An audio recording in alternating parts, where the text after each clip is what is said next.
untuk menyembelih kurban binatang berupa hewan ternak, yaitu diantaranya domba, kambing, kerbau, sapi atau unta.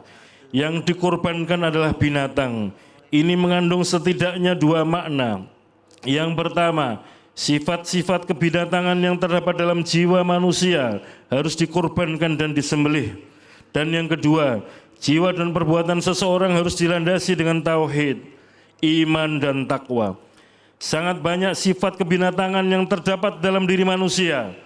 Sifat seperti mementingkan diri sendiri, sifat sombong, sifat yang menganggap bahwa hanya dirinya dan golongannya lah yang selalu benar, serta sifat yang memperlakukan sesamanya atau selain golongannya sebagai mangsa atau musuh. Sifat kebinatangan yang selalu curiga, menyebarkan informasi yang tidak benar, fitnah, rakus, tamak, dan ambisi yang tidak terkendalikan, tidak mau melihat kenyataan hidup, tidak mempan diberi nasihat, tidak mampu mendengar teguran, dan lain-lain, merupakan sifat-sifat yang tercela.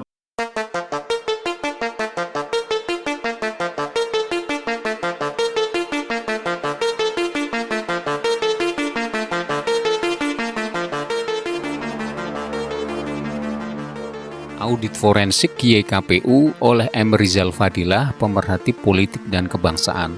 Tentu aneh, masa khotib harus diaudit forensik lagi? Namun untuk kasus ini perlu sebagai konsekuensi dari kontroversi Ketua KPU yang menjadi khotib Idul Adha. Menjadi khotib bersama jamaah yang antara lain bernama Jokowi dan Basuki.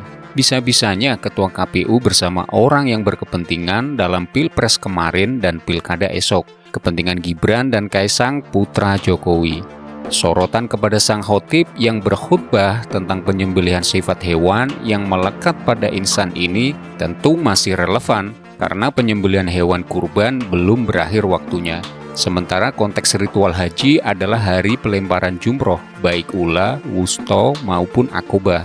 Jadi jamaah haji masih dalam kegiatan melempar jumroh, simbol dari gerakan umat melawan setan.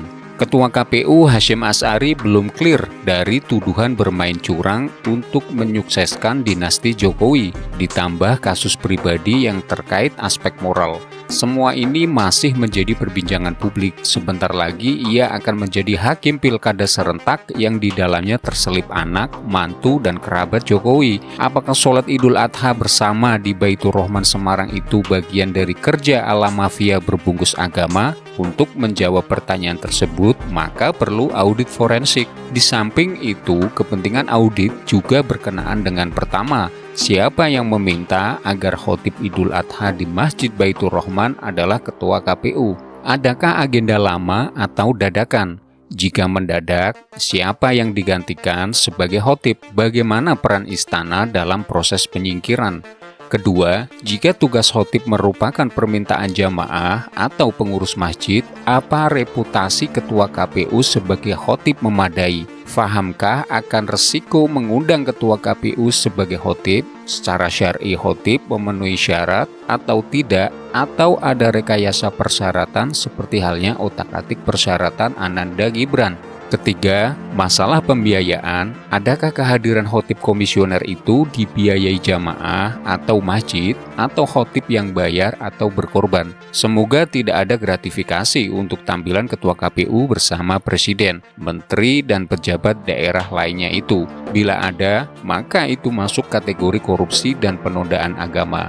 Perlunya audit dikarenakan pengalaman buruk Ketua KPU yang mahir dalam mengacaukan penghitungan suara serta permainan sistem rekapitulasi sebagaimana terungkap dalam film dokumenter Dirty Vote dan Dirty Election. Ketua KPU bukan profil bagus dan jujur sebagai seorang pemimpin. Berkali-kali ia kena sanksi, wajah khotib Idul Adha di Masjid Baitur Rahman itu penuh dengan goresan hitam. Audit forensik khotib menyangkut pemeriksaan atau investigasi keuangan atau transaksi lain yang berujung pada kerugian jamaah yang tidak sepatutnya mendapatkan khotib yang ternyata lebih bermisi politik daripada agama. Ada KPU dan Presiden di depan pilkada, etika dan moral yang dilabrak, hak jamaah sudah pasti dibungkam. Audit forensik penting pula untuk mengetahui siapa pembuat naskah khutbah yang isinya ternyata menjadi pemukul bagi khotib dan presiden sendiri. Adakah kebodohan khotib atau sabotase? Ketua KPU sebagai khotib menandai penunggangan politik atas kegiatan keagamaan. Besok mungkin Kepala BPIP, Kepala BIN, atau mungkin juga Menteri Pemberdayaan Perempuan. Kepalsuan dan penipuan yang ditampilkan di depan jamaah. Sudah waktunya bukan hanya khotib swasta yang dicurigai dan dituduh radikal atau radikul, tetapi juga khotib dalam tanda petik plat merah diperiksa dan dilakukan audit forensik atas kemungkinan dalam tanda petik bertransaksi ayat dengan harga yang murah. Audit mulai dari khotib ketua KPU yang dinilai telah menghebohkan dan mencoreng kesucian agama. Ada indikasi kolusi Asy'ari dengan Jokowi yang disaksikan oleh Basuki.